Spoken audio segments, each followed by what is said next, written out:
Mr. Speaker, President Joe Biden's foreign policy decisions have been a complete disaster on the world stage and have emboldened our adversaries and empowered foreign terrorist organizations. But sadly, we were forewarned about all this. Former President Obama's Defense Secretary, Robert Gates, stated nearly a decade ago regarding President Biden, and I quote, "I think he has been wrong on nearly every major foreign policy and national security issue over the past 4 decades," end quote. He's right. And let's look at the facts. In the first year alone, the president greenlit Nord Stream 2 to provide Russian gas to Europe, while simultaneously blocking the Keystone XL pipeline here at home.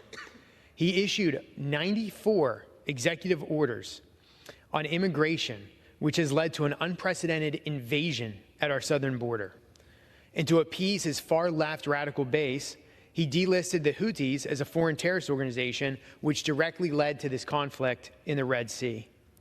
He's responsible for the complete surrender of Afghanistan, which killed 13 American service members, stranded thousands of Americans, returned the Taliban to power, and expanded ISIS-K and al-Qaeda. In 2022, his policies of appeasement led to the largest invasion of Europe since World War II. To help his party in the midterms, he has depleted the Strategic Petroleum Reserve to its lowest levels since I've been born, since 1983, and he sent millions of barrels of oil to communist China. In the first days of 2023, he allowed a Chinese spy balloon to cross the country, the entire country, by the way, which collected intelligence on innocent Americans. And on the 22nd anniversary of 9/11, an insult to people who suffered those terrorist attacks, on the very anniversary, Joe Biden unfroze $6 billion in oil sanctions to Iran just days before an Iranian proxy group killed over 1,000 people in Israel. And how does Iran thank us? Our troops in the Middle East faced over 100 attacks from proxy networks, which led to the death of 3 service members in Jordan.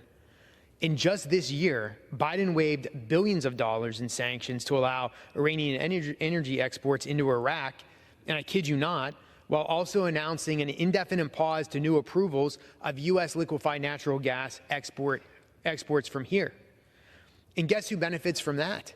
It's not the United States, it's not the American worker, it's Russia, it's China, and Iran who benefit from Joe Biden's reckless foreign policy. This administration's policies truly embody the slogan, "America Last." That is why House Republicans are bringing to the floor this week legislation to condemn Iran's recent attack on Israel, block Biden's ransom payments to Iran, redesignate the Houthis as a foreign terrorist organization, and apply maximum pressure on the Iranian regime.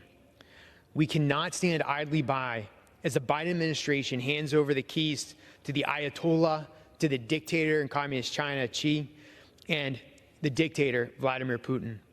This week, votes will be very clear. Do you stand with our ally and strategic partner, Israel, or do you stand with the authoritarian regime in Tehran?